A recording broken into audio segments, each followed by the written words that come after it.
بسم اللہ الرحمن الرحیم۔ تو میرا نام ہے ڈاکٹر جہانگیر یاسر اور آج ہم جس مرض کے اوپر بات کرنے لگے ہیں وہ ہے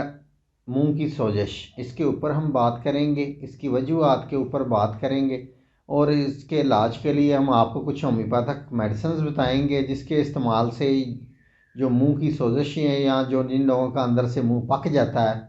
وہ اس سے بالکل ٹھیک ہو جائے گا۔ تو ویڈیو شروع کرنے سے پہلے اگر آپ نے میرے اس چینل ڈاکٹر جہانگیر یاسر کو سبسکرائب نہیں کیا تو سبسکرائب ضرور کریں اور ساتھ بیل آئیکن کو بھی پریس کریں تاکہ جو میری نئی آنے والی ویڈیوز ہیں اس کے نوٹیفیکیشن آپ کو ملتے رہیں۔ اگر ویڈیو پسند آئے تو لائک یا شیئر ضرور کیا کریں۔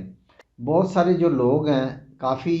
تعداد میں ایسے لوگ ہوتے ہیں جن کے منہ کے اندر اکثر سوزش رہتی ہے، ان کے منہ کے اندر لالی سرخی بہت زیادہ بڑھ جاتی ہے، ان سے نہ تو اچھی طرح سے بولا جاتا ہے نہ ہی کچھ کھایا پیا جاتا ہے اور منہ سے بہت زیادہ رال ٹپکتی ہے اور منہ کے اندر بعض دفعہ کچھ چھالے بھی بن جاتے ہیں۔ تو اس کی چند ایک وجوہات ہوتی ہیں، وہ یہ ہوتی ہیں کہ منہ کے اندر جو جراثیم وغیرہ اکٹھے ہونے کی وجہ سے، اس کے علاوہ جو سرخی اور سوجن بہت زیادہ اس میں ہونے کی وجہ سے، سوڑوں کی صفائی اچھی طرح سے نہ کرنے کی وجہ سے بھی منہ کے اندر یہ سوزش ہو جاتی ہے۔ اس کے علاوہ وٹامن سی کی کمی کی وجہ سے بھی بہت سارے لوگوں کو جو منہ کی سوزش کا مسئلہ ہو سکتا ہے۔ اس کی چند ایک علامات ہوتی ہیں جس میں جو منہ کے اندر اندرونی دیواریں ہوتی ہیں وہ بہت زیادہ سویل ہو جاتی ہیں۔ اس کے علاوہ جو کھایا پیا یا بولا یا اس میں جو زبان کی حرکت ہے یہ اچھی طرح سے نہیں ہو پاتی، بار بار تھوک آتی ہے اور جو منہ سے بدبو آتی ہے، جو کھانے پینے میں منہ کا ذائقہ ہے وہ بد ہو جاتا ہے،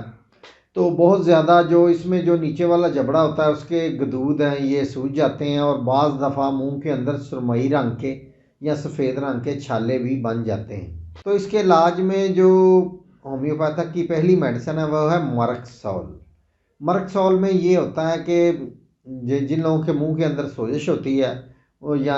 ان کے منہ کے اندر چھالے بھی بن جاتے ہیں تو ایسے لوگوں کو بار بار تھوک آتی ہے یا ان کے منہ سے رال بہت زیادہ ٹپکتی ہے۔ اگر منہ کے اندر بہت زیادہ پانی آئے یا رال ٹپکے یا تھوکیں بار بار آئیں تو ایسی جو سوزش ہے اس کے لیے مرکسول 30 پوٹینسی کے اندر لینی ہے۔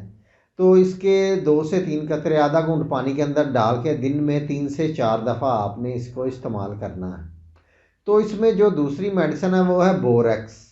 بوریکس یہ بھی آپ نے 30 پوٹینسی کے اندر لینی ہے۔ تو بوریکس کے آپ نے اس کی جو مین علامت ہے وہ یہ ہے کہ منہ کے اندر بہت زیادہ خشکی ہوتی ہے اور ساتھ منہ کے اندر بہت زیادہ سویلنگ ہوتی ہے اور منہ پکا ہوتا ہے۔ تو اس میں جو منہ کے اندر جو گیلا پن نہیں ہوتا، نہ ہی کوئی تھوک آتی ہے نہ ہی کوئی رال ہوتی ہے، بہت زیادہ خشکی ہوتی ہے، تو اس کے لیے بوریکس بہت ہی اچھی میڈیسن ہے۔ تو اس میں جو تیسری میڈیسن ہے وہ ہے بیلا ڈونا۔ بیلا ڈونا یہ بھی 30 پوٹینسی کے اندر لینی ہے۔ اس کی جو علامت ہے اس میں بہت زیادہ منہ کے اندر سرخی ہوتی ہے اور بہت زیادہ لالی ہوتی ہے اور جو اس میں جو بعض دفعہ جو حلق ہے اس کے ساتھ اس کا بھی مسئلہ ہو جاتا ہے اور منہ کے اندر سے بہت زیادہ جو ہیٹ نکلتی ہے، سینک نکلتا ہے، تو اس کے لیے بیلا ڈونا 30 پوٹینسی کے اندر لینی ہے۔ تو یہ آپ مرکسول کے ساتھ بھی اس کو ملا کے لے سکتے ہیں۔ بیلا ڈونا اور مرکسول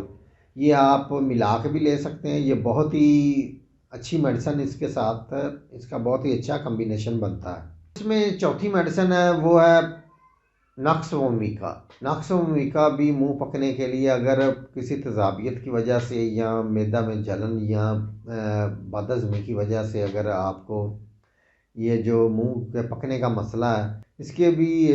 1 سے 2 قطرے یا 2 سے 3 قطرے آدھا گھونٹ پانی کے اندر ڈال کے دن میں 3 سے 4 دفعہ آپ نے اس کو استعمال کرنا ہے۔